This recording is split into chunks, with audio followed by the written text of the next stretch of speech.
Name your price, David demanded, his voice a low, dangerous rumble that commanded boardrooms and broke men. He stepped closer, casting a long, imposing shadow over the cramped, fluorescent-lit hospital waiting area. $1 million? 5? A private island? You saved my mother's life tonight, Luna. I don't like being in debt. Tell me what you want, and it's yours. Luna didn't flinch. She slowly wiped a streak of drying blood from her cheek, her cheap scrubs ruined, her exhaustion bone-deep. She looked up at the towering man and the city whispered about as the ruthless alpha king of the financial district. I want you to step aside, Mr. Sterling, she said quietly, her voice perfectly steady. You're blocking the exit, and I have a morning shift. The rain had been falling in icy, diagonal sheets when the black Lincoln Town car was violently forced off the road. Luna remembered the sound first, a deafening crunch of metal twisting against concrete, followed by the sickening shatter of safety glass raining down onto the wet asphalt like scattered diamonds. She had been 3 blocks from her apartment, nursing a lukewarm coffee after a brutal 14-hour shift in the trauma ward at St. Jude's. Her feet ached, her mind was numb, and she had wanted nothing more than the quiet sanctuary of her bed. But the instinct honed by years of emergency medicine overrode her exhaustion before her conscious mind even registered that she was sprinting toward the wreckage. The offending vehicle, a heavy, unmarked SUV, was already reversing. Its tires smoked and screeched against the slick pavement before it sped away into the stormy night. A hit and run, or, as Luna would soon come to realize, a highly targeted strike. She reached the mangled Lincoln. The driver was slumped over the wheel, unconscious but breathing, effectively pinned by the deployed airbag. But it was the back seat that made the blood in Luna's veins run cold. An elegant, silver-haired woman lay awkwardly across the crushed leather interior. Her breath was shallow, a ragged, wet wheeze, and a steady, terrifying pulse of crimson was soaking rapidly through her designer silk blouse. An arterial laceration in her arm, compounded by what looked like a severe chest contusion. "Hey, stay with me," Luna commanded, her voice slicing cleanly through the heavy drumming of the rain. She wrenched the ruined, groaning door open, uncaring as the jagged metal tore at the sleeve of her wool coat. "Look at me. Keep your eyes open." The older woman blinked, her gaze hazy and unfocused. "David," she whispered, her voice barely a frayed thread. "Call David. We'll call whoever you want. But right now, you're going to focus on breathing," Luna said. She stripped off her own coat, then unwound her thick woolen scarf. She didn't hesitate for a microsecond, wrapping the scarf tightly above the laceration on the woman's arm, using a heavy metal pen from her pocket to twist it into a brutal, makeshift tourniquet. Blood coated Luna's hands, warm, sticky, and terrifyingly slick. The woman cried out, a weak, breathless sound of sudden agony. I know it hurts," Luna murmured, keeping her tone strictly level and authoritative. It was the anchor voice she used to keep absolute panic at bay in the ER. "Squeeze my hand. Squeeze it as hard as you can." Sirens began to wail in the distance, a haunting symphony echoing off the glass and steel high-rises of the financial district. But they were still minutes away, and the woman's pulse beneath Luna's fingers was growing alarmingly thready. Then, the very atmosphere in the street shifted. It wasn't the arrival of the paramedics that changed the air, but a tight convoy of 3 sleek, black SUVs that roared to a halt, violently boxing in the wreckage. Doors flew open before the heavy vehicles even fully stopped. Men in dark suits poured out into the storm, their movements sharp, frantic, yet terrifyingly disciplined. At the center of the chaos was David Sterling. Luna didn't know him by face, but she recognized him immediately by the sheer, suffocating gravity he commanded. The heavy rain seemed to literally part for him as he moved toward the wreckage. He was tall, impeccably dressed in a charcoal suit that was rapidly getting soaked. His jaw clenched so tight, the muscles twitched under his skin. The city tabloids called him ruthless. His corporate rivals called him the King. Tonight, he just looked like a desperate man watching his entire world shatter. "Mother!" David's voice cracked like a whip, laced with a raw, uncharacteristic panic. He moved to physically push Luna aside, his large hand gripping her shoulder with a sudden, bruising force. "Get away from her." Luna shoved his heavy hand off with a sharp, violent motion, never taking her calculated pressure off the arterial wound. "If I move, she bleeds out in 60 seconds, she snapped, not even bothering to look up at him.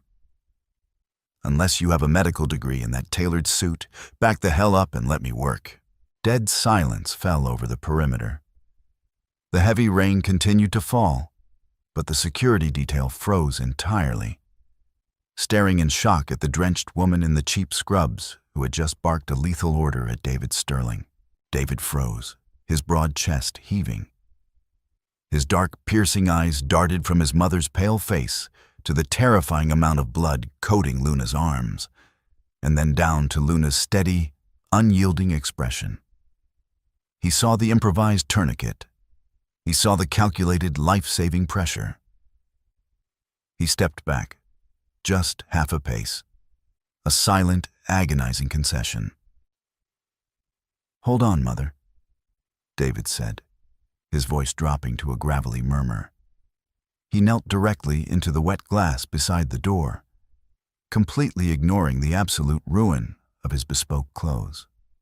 He reached out, his hand hovering over hers, seemingly afraid that touching her might break her further. The paramedics arrived seconds later, swarming the car with a chaotic efficiency. Luna gave them a rapid, highly clinical rundown of the injuries, the estimated blood loss, and the exact minute the tourniquet was applied. She stepped back, letting the professionals take over, suddenly feeling the freezing wind biting mercilessly through her thin scrubs. She watched them load the older woman onto the stretcher.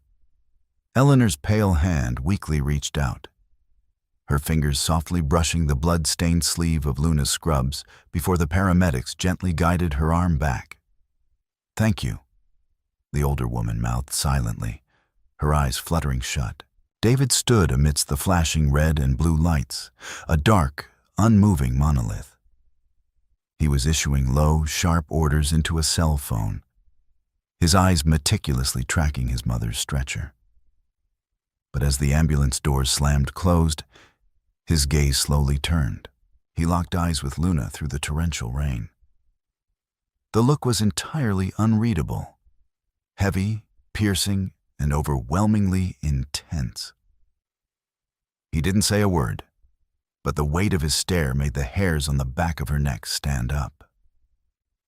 He was a man who coldly categorized the world into assets and liabilities.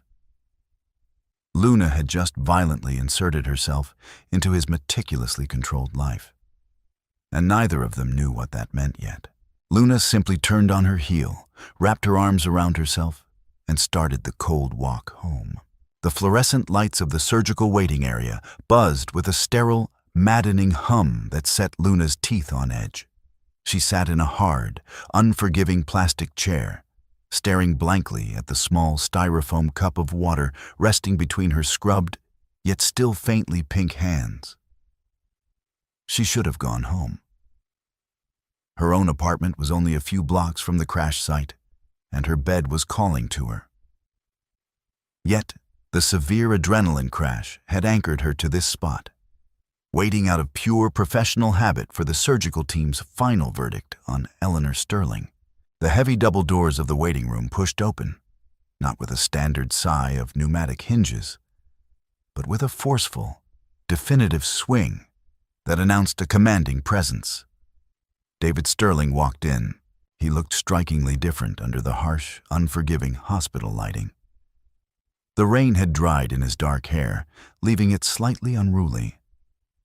He had discarded his ruined suit jacket, revealing a white button-down shirt that was starkly stained with his mother's blood, where he had finally embraced her in the emergency bay. He looked deeply exhausted, yet tightly coiled, resembling a dangerous predator forced into an unnatural, brightly lit cage. His intimidating security detail remained stationed outside the glass doors, giving him a wide, highly private berth. David spotted her instantly. He crossed the quiet room, his long strides eating up the faded linoleum floor until he stood directly in front of her. Luna didn't stand up. She merely tilted her head back to look at him, her expression carefully guarded. For a long, tense moment, the only sound was the rhythmic ticking of the cheap wall clock. He was studying her. Stripping away the residual blood and the oversized damp scrubs, he noted the dark bruising circles under her eyes, the stubborn, unyielding set of her jaw, and the remarkable way she refused to shrink under his intense gaze. Most people withered rapidly when David Sterling looked at them like that. "The head surgeon just came out," David said, his voice a low, gravelly baritone that vibrated physically in the quiet room. "She made it through. They said she would have bled out on the street if the tourniquet hadn't been applied exactly when and how it was." "I'm glad to hear it," Luna said softly, genuine relief washing over her tight features. "She's incredibly tough." "She is." David shoved his large hands deep into his pockets, his broad shoulders unusually tense. He wasn't a man at all accustomed to expressing gratitude. In his cutthroat world, gratitude was a critical vulnerability. It meant you owed someone a debt. And David Sterling prided himself on owing absolutely no one. "My men ran your hospital badge while she was in surgery. Luna Vance, ER nurse, currently unattached to this specific hospital, walking home from a grueling shift at St. Jude's." Luna bristled immediately, her spine straightening against the hard plastic chair. "You investigated me?" "I protect what's mine. You laid hands on my mother. Of course, I investigated you." He stated it flatly, as if it were an undeniable, basic fact of nature. He slowly pulled a sleek, black leather checkbook from his inner breast pocket, uncapping a heavy gold fountain pen with a sharp, echoing click. "Name your price," David demanded, his voice dropping into that dangerous, commanding rumble that routinely controlled boardrooms and broke lesser men. He stepped an inch closer, casting a long, dominant shadow over her. "1 million? 5? A private island? You saved my mother's life tonight, Luna. I don't like being in debt to anyone. Tell me what you want, and it's yours." The air between them suddenly grew thick, almost suffocating. He expected a sharp gasp of shock. He fully expected naked greed to flash in her dark eyes. He expected her to instantly begin calculating how entirely her mundane life was about to change. He had spent his entire adult life watching his vast wealth buy loyalty, silence, and absolute compliance. Luna didn't flinch. She slowly, deliberately stood up. She was nearly a full foot shorter than him, yet somehow, in that moment, she didn't seem small at all. She wiped a stray, forgotten streak of drying blood from her cheek. Her exhaustion was bone deep, but her eyes were bright with sudden, razor-sharp indignation. "I want you to step aside, Mr. Sterling," she said quietly, her voice perfectly, terrifyingly steady. "You're blocking the exit, and I have a morning shift." David's gold pen hovered over the crisp paper. A prominent muscle in his clenched jaw twitched. "You think this is some kind of negotiation test? I don't play games, Miss Vance. I am offering you complete financial freedom for the rest of your natural life. Take the money. It's not a game, Luna replied coldly, picking up her ruined, blood-stained coat from the chair beside her. I did my job. I acted as a decent human being. Not everything in this world has a neat little price tag attached to it, despite what your offshore bank statements might tell you. Everyone has a price. Then I guess you just haven't met everyone yet. Luna stepped purposefully around him, forcing him to pivot slightly to watch her. She could smell the faint trace of expensive, woody cologne mixed with the sharp metallic tang of blood on his shirt. She didn't look back as she walked away. Tell your mother I wish her a very speedy recovery. And stop running invasive background checks on women who help you. It's creepy. She pushed firmly through the swinging double doors, leaving him standing entirely alone in the dead center of the sterile room. David slowly lowered the pen. The pristine checkbook remained completely blank. He stared intently at the heavy doors, still gently swaying from her abrupt exit.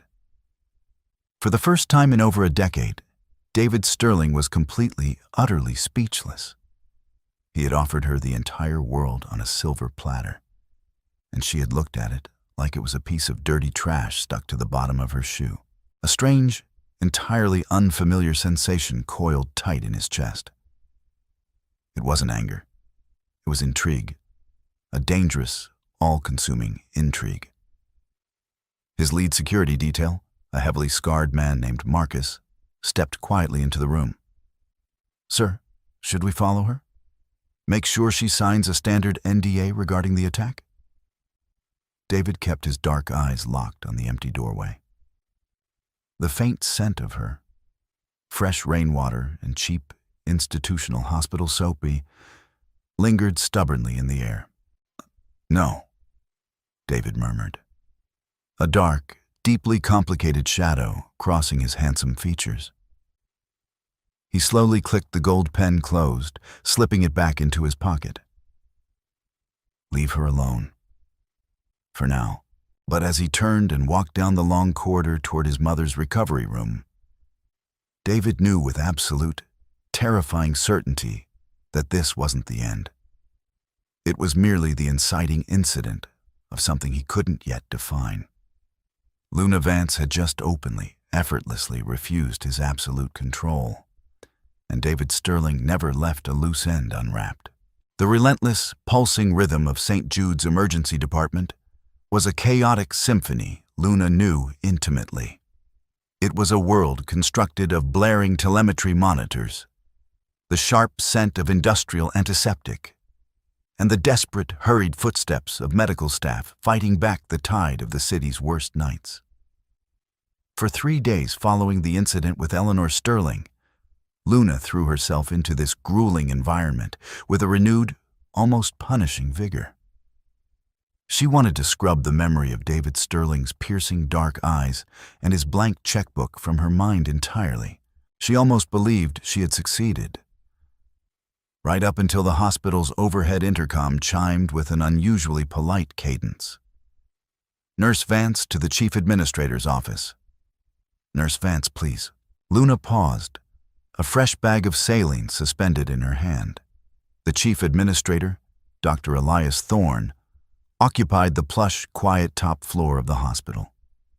A pristine corporate realm completely detached from the gritty realities of the ER. Nurses were never summoned there unless they were facing a catastrophic malpractice suit or immediate termination. A knot of unease tightened in her stomach. She handed the saline to an attending intern, smoothed her rumpled scrubs, and made the long trek to the executive elevators. The air on the top floor was entirely different. Cool, meticulously filtered, and smelling faintly of lemon polish and expensive espresso. As Luna pushed open the heavy oak door to Dr. Thorne's expansive suite, she immediately understood why she had been called.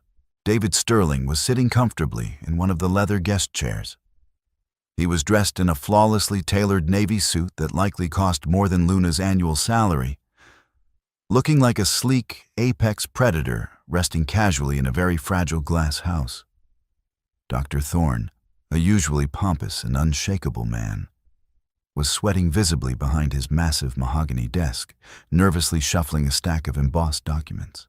David didn't stand when she entered, but his dark gaze instantly locked onto her. The suffocating weight of his attention hit her just as forcefully as it had in the sterile surgical waiting room. "Ah, Luna, please come in," Dr. Thorne stammered, his voice carrying an uncomfortable, artificial cheerfulness. "Sit down. We have some absolutely extraordinary news." "I prefer to stand, Dr. Thorne," Luna said, her voice cool and measured.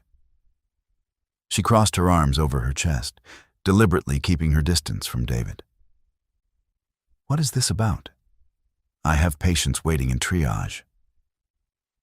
"Mr. Sterling here," Thorne gestured toward David with a trembling hand, "has just finalized a staggering philanthropic gesture.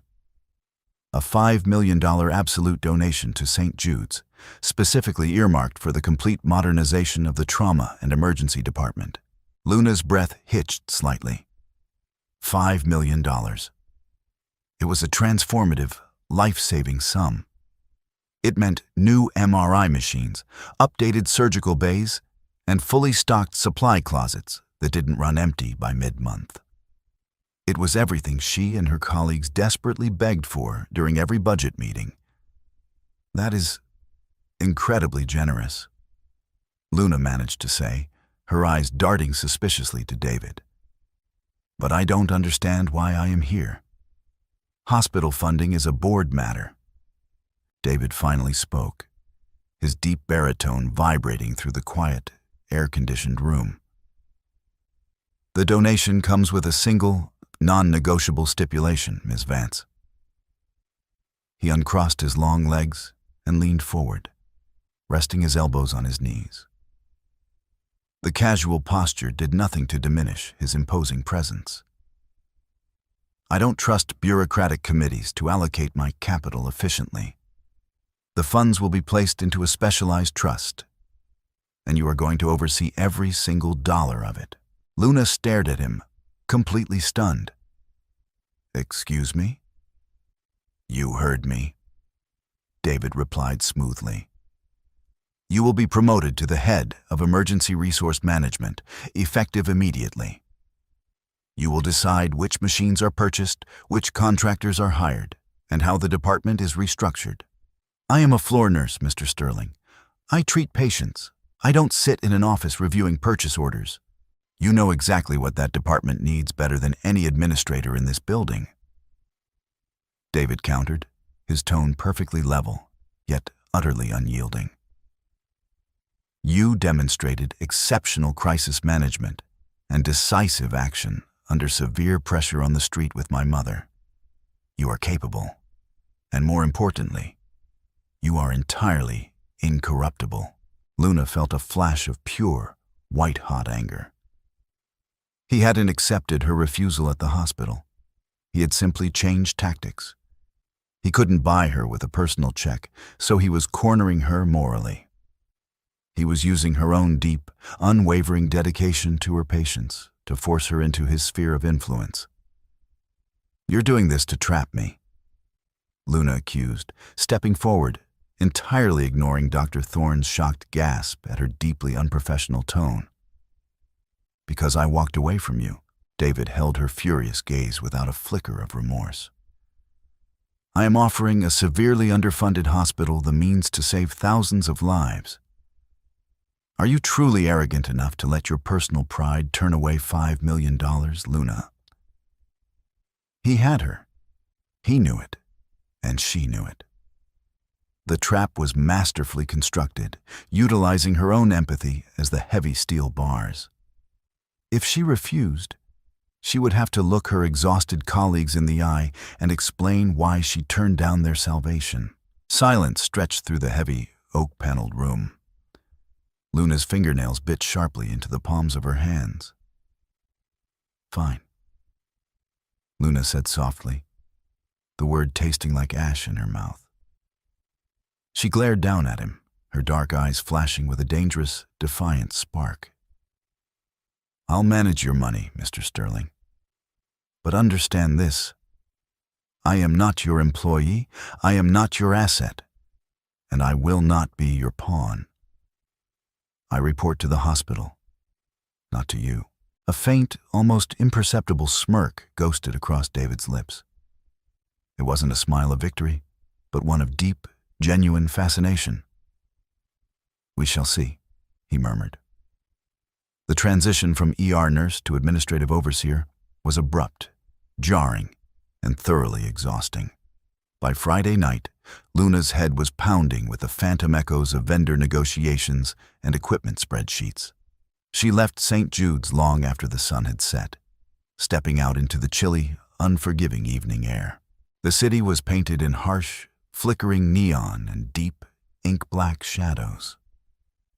Luna wrapped her thick woolen coat tighter around her shoulders, opting for the familiar 20-minute walk to her apartment rather than waiting for the unreliable transit system. She needed the biting cold to clear the bureaucratic fog from her mind. 2 blocks from the hospital, the hairs on the back of her neck suddenly stood at agonizing attention. It was a primal, deeply ingrained instinct, the sudden, chilling sensation of being actively hunted. Luna didn't look back immediately. She kept her pace steady, but all her senses dialed up to maximum sensitivity.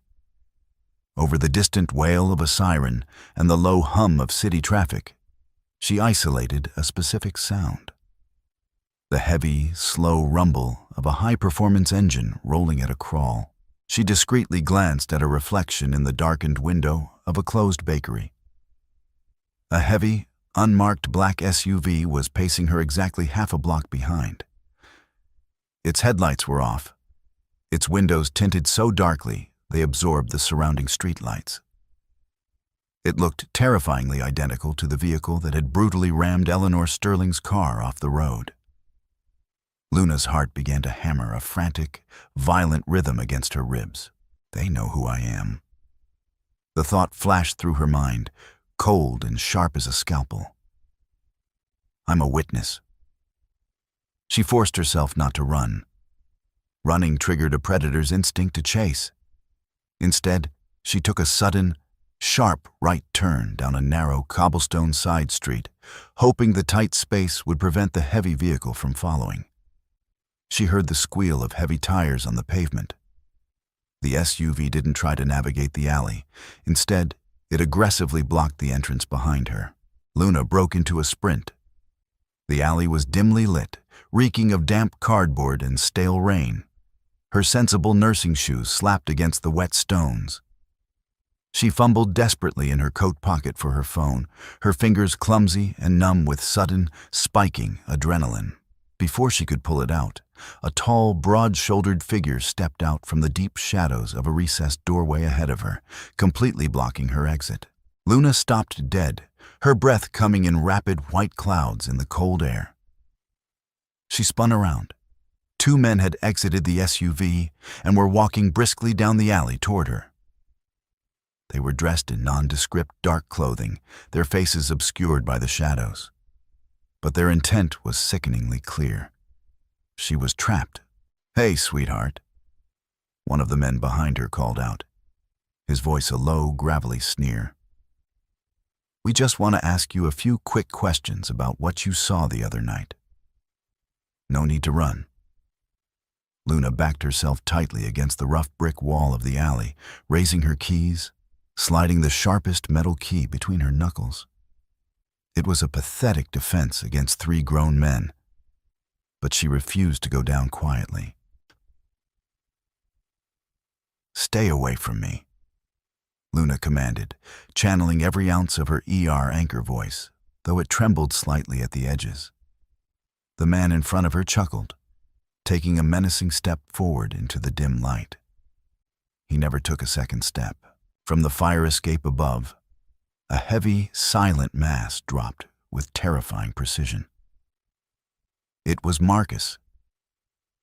the heavily scarred security chief Luna had briefly seen at the hospital. He landed directly behind the man in front of Luna, his thick arm wrapping around the assailant's throat in a lightning-fast, brutal chokehold. With a sharp, sickening twist of his hips, Marcus dragged the man backward into the shadows. Simultaneously, the blinding high-beam headlights of a sleek silver Maybach flooded the alleyway from the far end, pinning the other two attackers in a stark, blinding glare. The heavy doors of the Maybach swung open. 3 more impeccably dressed, highly lethal-looking men poured out, moving with terrifying, synchronized efficiency.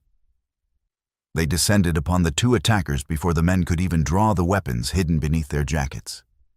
The confrontation was over in less than 10 seconds.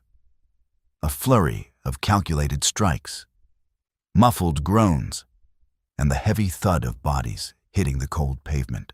Luna remained pressed against the brick wall, her chest heaving, her wide eyes taking in the absolute, controlled violence. Then, the rear door of the Maybach opened, and David Sterling stepped out into the harsh illumination. He wore a dark wool overcoat over a charcoal suit, looking like an avenging, dark god descending into the squalor of the city. He didn't spare a single glance for the men groaning on the wet cobblestones. His furious, intense gaze was locked entirely on Luna. He crossed the alley in a few long strides, stopping just inches from her. The anger radiating off him was almost palpable, heating the freezing air between them. "Are you hurt?" David demanded, his voice a low, dangerous growl that commanded immediate compliance. Luna shook her head weakly, the adrenaline rapidly draining from her system, leaving her violently trembling. No, I'm okay." She looked up at him, her fear suddenly crystallizing into sharp, burning outrage. "You were having me followed." "I was keeping you alive," David fired back, his jaw clenched tight enough to crack bone. He reached out, his large hands gripping her shoulders. The touch was surprisingly gentle despite his fury, anchoring her shaking frame. "The men who hit my mother are professionals. They tie up loose ends. You were the only witness who got a look at their vehicle." "You dragged me into this," Luna yelled, shoving at his chest, though it was like pushing against solid granite. "First the hospital, now this. I told you to leave me alone." "And I told you I protect what's mine," David said softly, his dark eyes burning into hers with an intensity that made the breath catch in her throat. He didn't let her go. "Your apartment isn't safe. Your life as you knew it ended the moment you put your hands on my mother's bleeding arm." "I am not going anywhere with you," she stated stubbornly, even as her knees threatened to buckle. "Yes, you are," David replied, his tone leaving absolutely no room for debate. He shifted his grip, sliding his arm firmly around her waist to support her weight. "Because if I leave you here, you're dead by morning. And I refuse to let that happen." The interior of the Maybach was as silent as a tomb. The heavily armored glass blocked out the chaotic wail of the sirens responding to the alleyway skirmish left far behind them. Luna sat stiffly against the plush leather, her hands clasped tightly in her lap to hide their residual trembling. David sat opposite her, an impenetrable wall of dark wool and silent fury, his broad shoulders consuming the space. He hadn't spoken since effectively shoving her into the vehicle. He was furiously typing on a secure, encrypted mobile device, his thumb striking the screen with enough force to crack it. "Where are you taking me?" Luna finally asked, her voice raspy. David didn't look up from his screen. "Somewhere secure. My primary residence. The perimeter is monitored by a private tactical team, and the elevator requires biometric clearance. I don't have clothes. I don't have my toothbrush. My cat Barnaby hasn't been fed." Luna listed, her tone rising in a desperate attempt to cling to the mundane realities of her life. The life that was rapidly spiraling out of her grasp. David finally lowered the phone, his dark, piercing eyes meeting hers in the dim cabin light. "My staff will retrieve your feline. A personal shopper will have a wardrobe delivered by morning. Anything else you require can be acquired within the hour." He leaned slightly forward. "What you need to understand, Luna, is that the men in that alley were foot soldiers for Julian Thorne. He's a venture capitalist who specializes in hostile takeovers. He has been trying to break my mother's resolve on a specific board vote for months." Luna blinked, the name triggering a faint memory. Dr. Elias Thorne, the hospital administrator. Julian's younger, far less ambitious brother, David confirmed coldly. "Julian couldn't legally force my mother off the board, so he attempted to permanently remove her. You interrupted a multi-billion-dollar assassination. Those men weren't there to intimidate you. They were there to erase you." The cold, clinical way he delivered the terrifying truth made Luna's stomach bottom out. She looked away, staring blankly at the blur of city lights. "So, I'm a prisoner in your fortress now." "You are a protected guest," David corrected smoothly, though the absolute authority in his voice blurred the line entirely. The Maybach smoothly descended into a subterranean, brightly lit parking structure beneath a towering glass skyscraper. Minutes later, the private elevator deposited them directly into David's penthouse. Luna stepped out into an expansive, breathtaking space. It was a masterpiece of modern architecture. Soaring ceilings, stark concrete pillars, and massive floor-to-ceiling windows offering a dizzying, panoramic view of the city skyline. Yet, despite the undeniable luxury, the air felt sterile. There were no photographs, no personal touches, no signs of warmth. It was a fortress of solitude disguised as a billionaire's playground.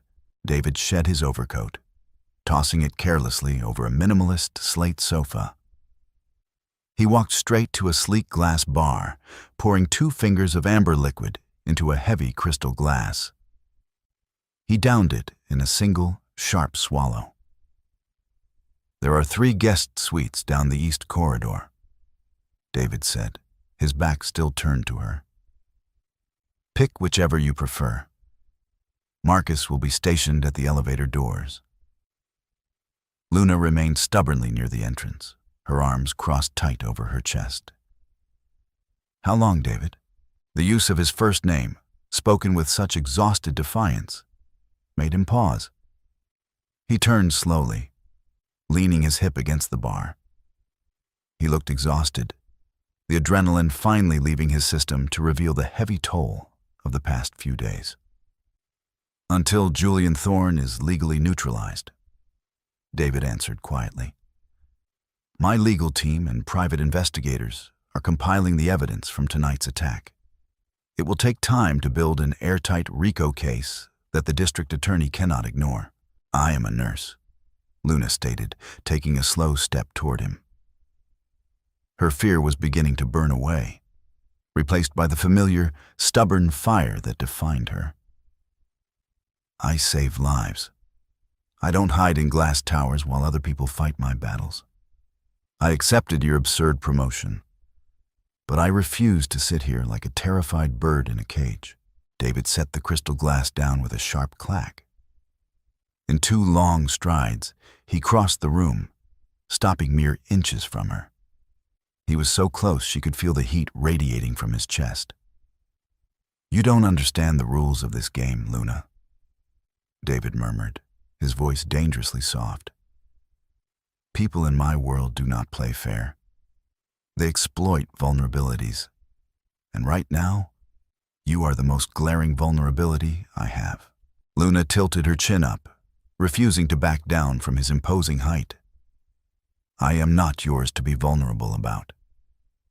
"You saved my mother," David said, his jaw tightening, his dark eyes tracing the stubborn line of her jaw.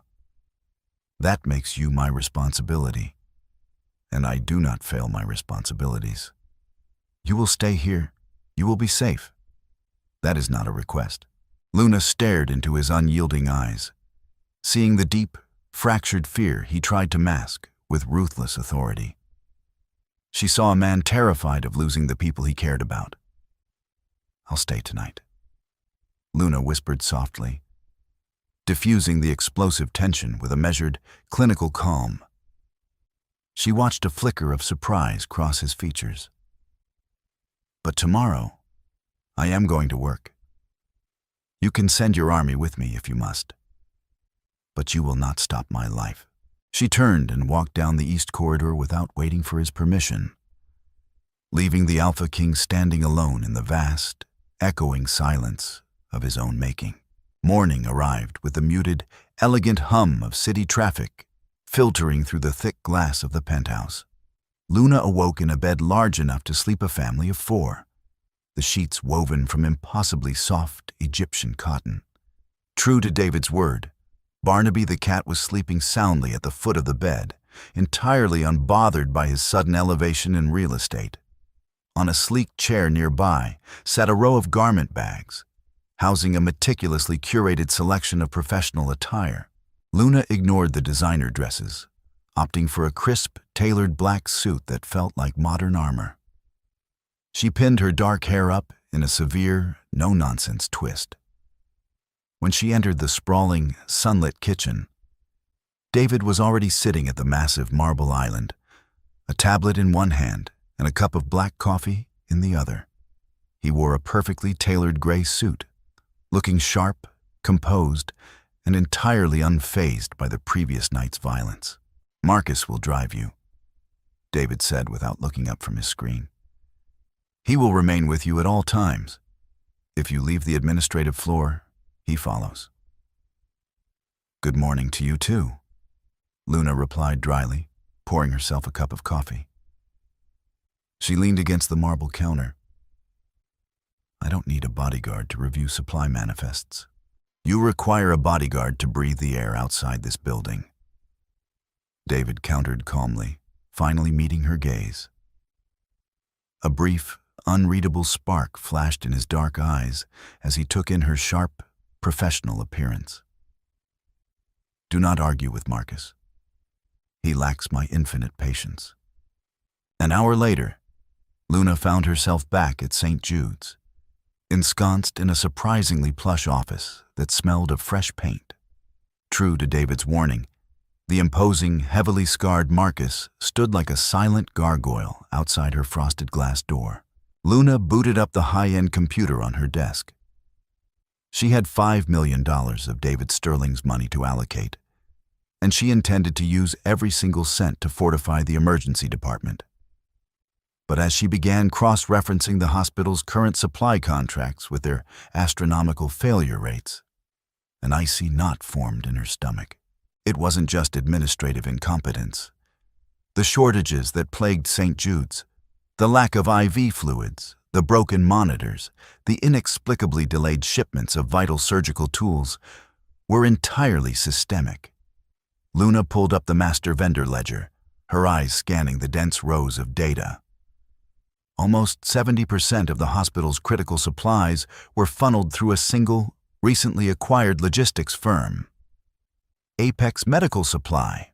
Frowning, Luna opened a secondary browser window and ran a deep background search on Apex Medical. It was a labyrinth of corporate jargon and parent companies. She clicked through 3 layers of shell corporations, her mind working with the same rapid diagnostic precision she used in a trauma bay. She hit the final, originating parent company, Thorne Global Holdings. Luna stopped breathing. Her hand froze over the mouse. Julian Thorne, the man who ordered the hit on Eleanor Sterling, the man whose brother, Dr. Elias Thorne, was the chief administrator of this very hospital. The pieces snapped together with a terrifying, violent clarity. St. Jude's wasn't simply failing. It was being intentionally strangled. Julian Thorne was using his brother's position and his own logistics company to systematically bleed the hospital dry, likely driving it toward bankruptcy so his venture capital firm could buy the prime city real estate for pennies on the dollar. And David Sterling's massive, sudden donation had just inadvertently saved the hospital from the brink, completely destroying Thorne's elaborate scheme. Luna's heart hammered against her ribs. She wasn't just a random witness anymore. By accepting this job and taking control of the funding, she had unwittingly placed herself directly between a ruthless corporate predator and his multi-million-dollar prize. The heavy, frosted glass door of her office suddenly swung open. Luna jumped, her hand instinctively flying to her chest. Dr. Elias Thorne stood in the doorway, his usually pompous demeanor replaced by a strained, slick smile that didn't reach his cold, nervous eyes. "Ms. Vance?" Dr. Thorne said, stepping inside and closing the door behind him, completely ignoring Marcus's dark glare from the hallway. "Settling in, I see. I thought we should have a private chat about your immediate purchasing priorities." Luna slowly minimized the browser window, her blood running cold. She looked up at the administrator, realizing with horrifying certainty that the enemy wasn't just in the shadows of an alleyway. The enemy was standing right inside her hospital.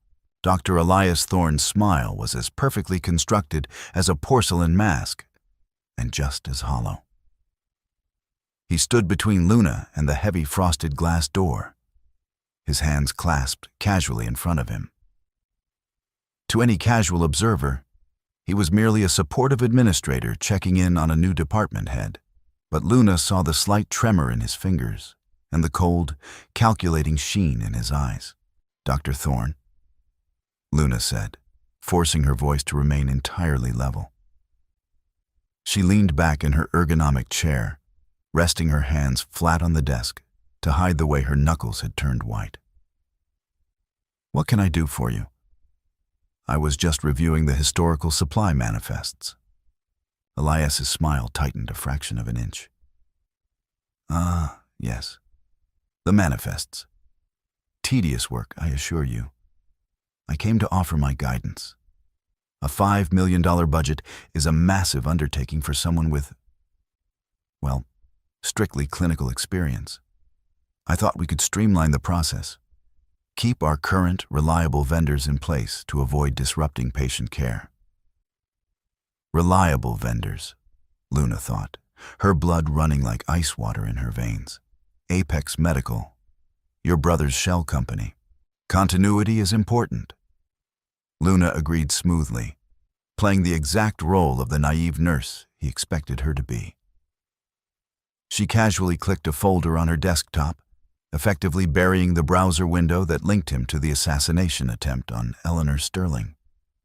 However, Mr. Sterling's legal team was very clear about conducting a baseline audit before I authorize any new purchase orders. It's standard practice for a philanthropic trust. Elias stepped closer to the desk, the faint scent of his expensive, peppery cologne invading her space. "Of course, but we must consider the urgency. The ER is severely depleted. Apex Medical can have a fleet of delivery trucks here by tomorrow morning, provided we expedite the invoices today. I can authorize them right now, saving you the administrative headache." He was trying to secure the money before she could freeze the accounts. He was desperate. Luna met his gaze squarely, channeling the unyielding authority she used to command a chaotic trauma bay. "I appreciate the offer, Dr. Thorne, but I cannot sign off on an expedited invoice when Apex Medical has a documented 30% failure rate on sterile equipment delivery over the last fiscal quarter. I will be putting the contract out for an emergency open bid this afternoon." The porcelain mask finally cracked. Elias's face flushed a mottled, angry red.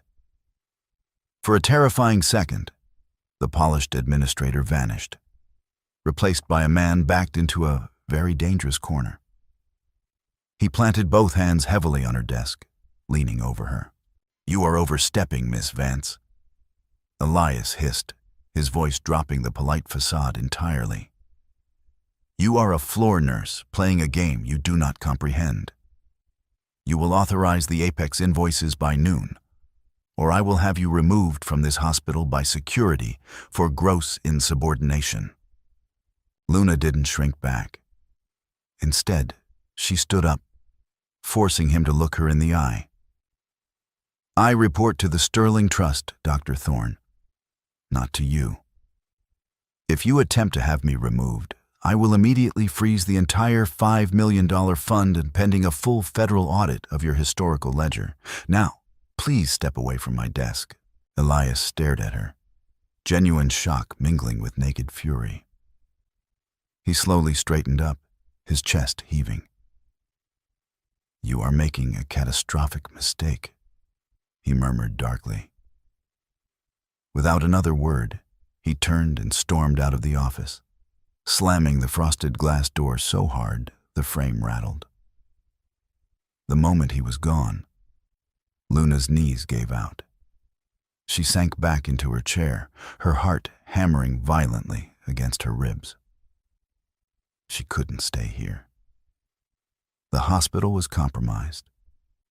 She grabbed her coat and practically sprinted to the door, throwing it open to find Marcus standing exactly where she had left him, his dark eyes instantly scanning her pale face. "We need to leave. Now," Luna said breathlessly.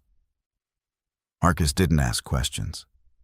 He merely tapped a discreet earpiece, spoke a single code word, and fell into step beside her, a heavy, impenetrable shield between her and the rest of the world. 20 minutes later, the private elevator chimed, depositing Luna into the cavernous, sunlit living room of David's penthouse.